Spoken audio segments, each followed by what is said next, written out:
Self reliant India बढ़नी चाहिए। तो आप जैसे जहां हाईली टैलेंटेड लोग बैठे हो, ऐसे साइंटिस्ट बैठे हो, क्यों नहीं भारत आत्मनिर्भर बनेगा? बनेगा, मैं कॉन्फिडेंट हूं। नई नई नीश टेक्नोलॉजीज को इवॉल्व करना, यह सब सारा काम इस इंस्टीट्यूट के माध्यम से हो रहा है।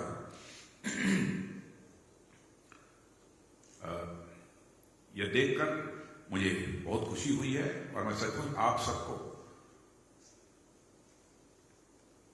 वाइस चांसलर से लेकर नीचे तक,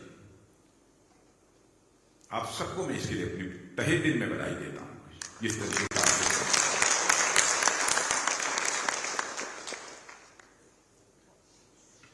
फ्यूचर की टेक्नोलॉजीज को आइडेंटिफाई करना और हमारी मैन पावर को ट्रेंड करना,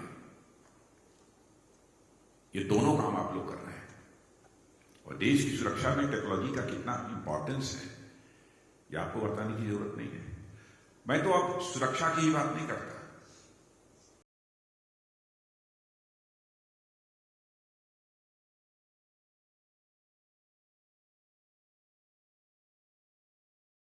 हम बनाना चाहते हैं तो बिना एडवांस टेक्नोलॉजी, बिना नीश टेक्नोलॉजी के संभव नहीं है।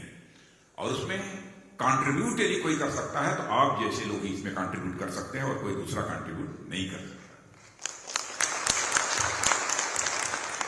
सामान्य व्यक्ति को आपका रोल भले ही समझ में ना आता, लेकिन आपके रोल को, आपकी इंपॉर्टेंस अच्छी तरह समझना। और मैं आपके चेयरमैन के बारे में भी कहना चाहता हूं, डॉक्टर जी सतीश रेड्डी। सचमुच और इनके साथ काम करने वाले सारे वैज्ञानिकों को जब मैं बात करता हूं, जब उनके मैं काम को देखता हूं, तो मैं स्वयं को बहुत ही गौरवान्वित, एक सेंस ऑफ प्राइड हमारे अंदर पैदा होती है कि वाह,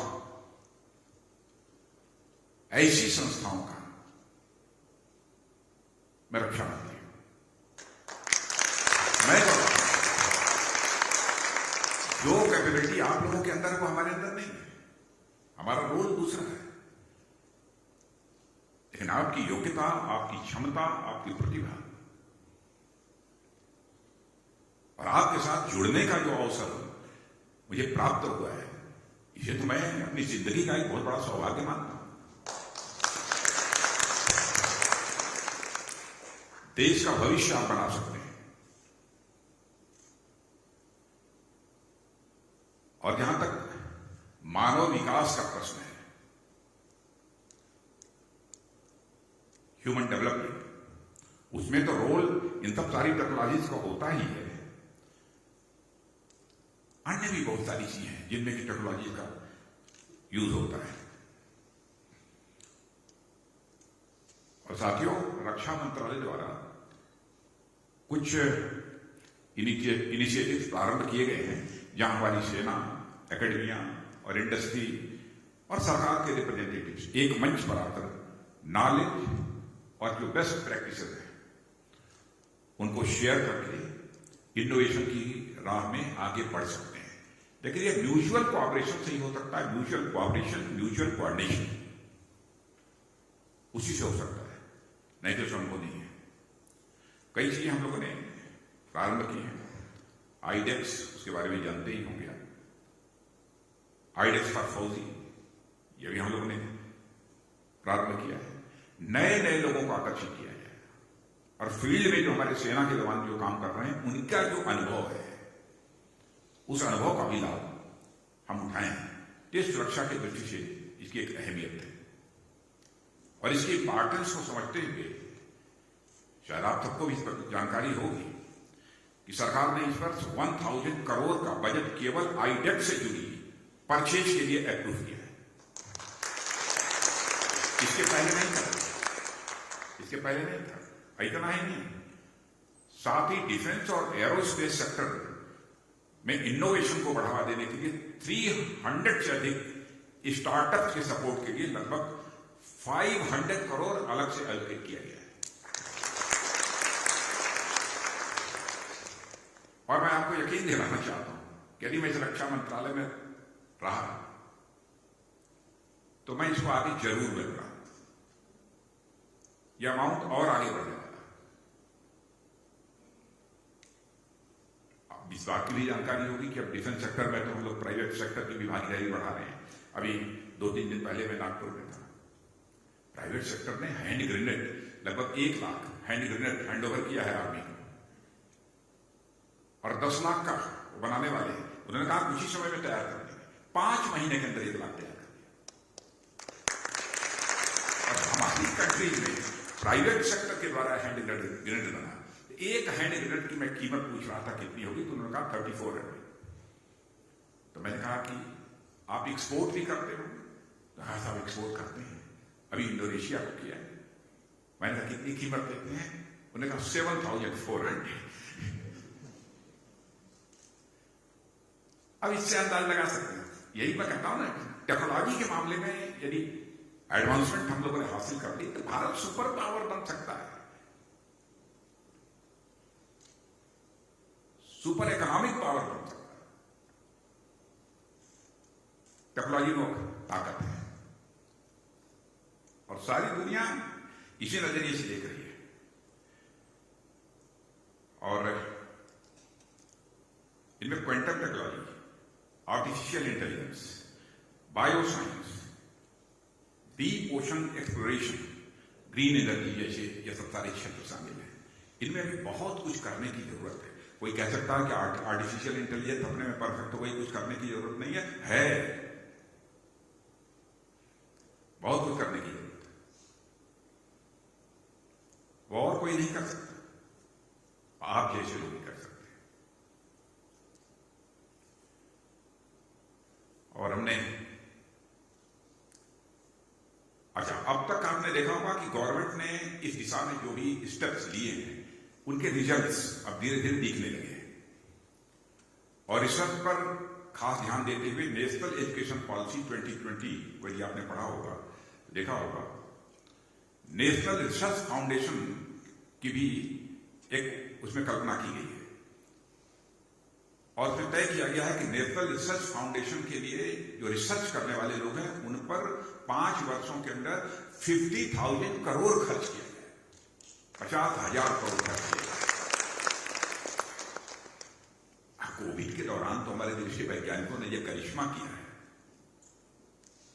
उसकी जितने भी प्रशंसा की जाए वह कम है। करिश्मेटिक काम किया है। हम लोगों ने जो वैक्सीन तैयार की है, दुनिया के दूसरे देशों का इलाज हो रहा है उस वैक्सीन से, उनको इंजेक्ट की जा रही है।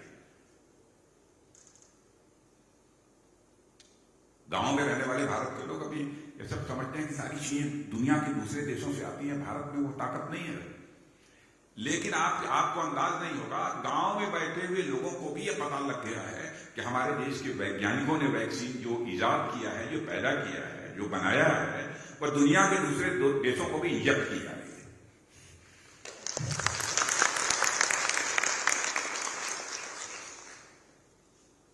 ये कोई छोटी बात नहीं है। अब आज देश में रिसर्च और इनोवेशन का माहौल बना है। यह मैं नहीं कह रहा हूं कि पूरी तरह से बन गया, कि बना है, बनता जा रहा है। लेकिन हमारी सरकार की कमिटमेंट, हमारे प्राइम मिनिस्टर की कमिटमेंट यह है कि रिसर्च और इनोवेशन का यह माहौल और मजबूत होना चाहिए और ये आगे बढ़ना चाहिए। और सुरक्षा की बात मैंने कही, वो तो है ही। वार गेम के लिए भी कितने महत्वपूर्ण कदम, ये सब आर्टिफिशियल इंटेलिजेंस अथवा ये जिन सरकारी चीजों की मैंने चर्चा की उनका कितना महत्व है आप सब अच्छी तरह जानते हैं। डायरेक्ट से मैं एक अपेक्षा और करता हूं कि आप सोचिए क्या हो सकता है। आप तय कर लीजिए कि प्रतिवर्ष हम एक इंटरनेशनल वर्कशॉप हम यहां पर जरूर करेंगे। इंटरनेशनल वर्कशॉप होनी चाहिए। उसके लिए फंड का एडिशनल लोकेशन भी हो डॉक्टर शेट्टी तो करना चाहिए और इन्वाइट करें। और जो यहां पर इंटरनेशनल जो आप यहां पर वो करें वर्कशॉप, तो यहीं तक सीमित न रहे। इंटरनेशनल वर्कशॉप होने वाली है, इसकी भी पब्लिसिटी ठीक तरीके से होनी चाहिए। Country wide, world wide, globally. और जब 3 दिन, 4 दिन, 5 दिन जो भी आप समय तय करें, यदि वो चल रही है वो आपकी इंटरनेशनल वर्कशॉप, उसकी भी पब्लिसिटी ठीक तरीके से होनी चाहिए। अब आप कहेंगे कि आप राजनीति में काम करने वाले हैं, आप पब्लिसिटी की बात कर रहे हैं, हम साइंटिस्ट को पब्लिसिटी से क्या लेना देना? होता ही है कि आप काम चाहे जितना भी कर रहे हैं, जब तक वो लोगों की जानकारी में नहीं आएगा, तब तक सब कुछ उस इंस्टीट्यूट की अथवा उस इंस्टीट्यूट में काम करने वाले लोगों की इंपॉर्टेंस लोगों को समझ में नहीं आती है। लोगों को बताना पड़ेगा। आप ये कहेंगे जब प्रचार हो जाएगा तो हमको क्या लाभ मिलेगा? कुछ होता हो अथवा ना होता। यदि आप अपना प्रोडक्ट दिखाया और प्रोडक्ट देखने के बाद मैंने आपको कांग्रेचुलेट किया है, तो आपका हौसला बढ़ा कि नहीं? तो आप जहां जाएंगे आपको सम्मान के नजरिए से देखेंगे लोग कि डायट से आए हुए लोग हैं। ये उसकी अहमियत होती है। बहुत सारे जो इंस्टीट्यूट्स, एकेडमिक इंस्टीट्यूट्स काम कर रहे हैं हमारे देश में, उनको भी समझ में बात है भाई डायट है। दुनिया भर के लोग, सारे बड़े बड़े इंस्टीट्यूट के लोग आकर यहाँ पर कम से कम 3 दिन 4 दिन का जो भी आप वर्कशॉप करेंगे उसमें पार्टिसिपेट तो करेंगे। हम कहते कुछ ना निकले, 4 दिन में 1-2 चीजें भी निकल गई, जिसने आपको कोई कंसेप्ट दे दिया और उस कंसेप्ट के आधार पर आपने कोई नीश टेक्नोलॉजी यदि डेवलप कर दी, करिश्मा हो जाएगा, देश में नाम हो जाएगा, दुनिया में नाम हो जाएगा। इसलिए मैंने कहा कि इस ओर भी हम सबको ध्यान देने की जरूरत है।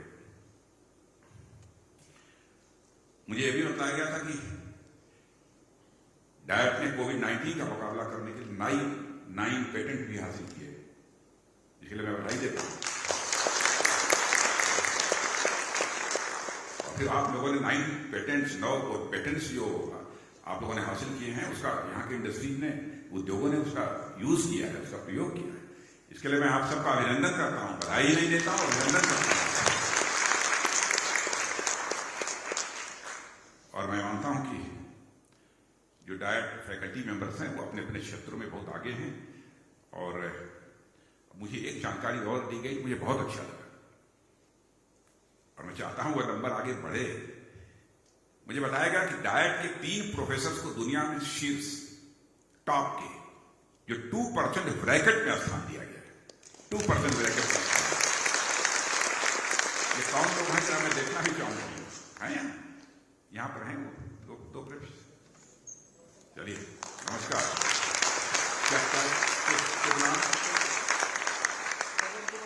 जी पवन कुमार जी खन्ना। एक बार पवन कुमार जी खन्ना का तालियां बजाकर हम लोग स्वागत करते हैं।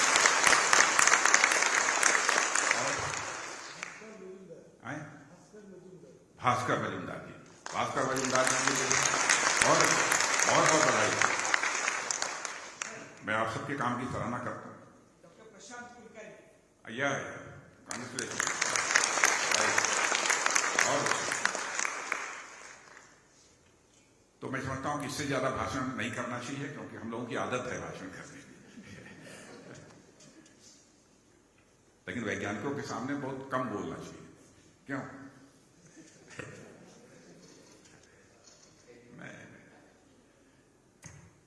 मैं स्वयं इनकरेज लूं, मैं क्या इनकरेज करूंगा आप लोगों को देख कर। लेकिन जो बातें आप लोगों के सामने हमने रखी हैं, अब उस पर आगे बढ़ने की जरूरत है। और रामनारायण जी की अब जिम्मेदारी है कि बढ़ाइए। और कभी आपने देखा होगा कि जो गार्जियंस होते हैं, जब पैसा जल्दी नहीं देते हैं तो उनकी जेब में भी कभी कभी हाथ डालने की जरूरत पड़ती है।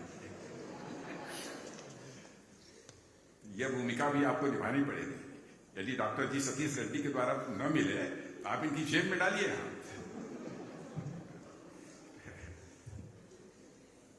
मैं पुनः जितने भी हमारे यहाँ पर प्रोफेसर्स हैं, मैं सभी का अभिनंदन करता हूँ। और जितने हमारे स्टूडेंट्स हैं, उन सभी स्टूडेंट्स को तहे दिल बड़ा होने के नाते और एक टीचर भी रह चुका हूँ, इसलिए अपनी तरफ से आप सबको आशीर्वाद देता हूँ, हार्दिक शुभकामनाएं देता हूँ।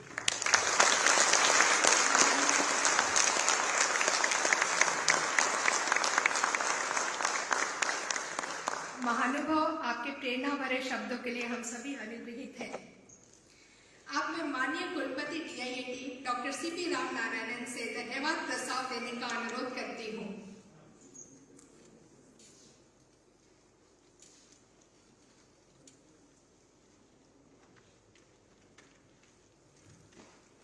सबको नमस्कार, प्रणाम। माननीय रक्षा मंत्री ji, secretary government to government of India, department of defence research, doctor Satish Reddy ji, senior officers from DRDO headquarters, from IDS, and my dear DIITians and students. आज तो एक हिस्टोरिकल डे है। हमारे पास हमारा चांसलर है, एंड चांसलर का सच अ मोटिवेशनल स्पीच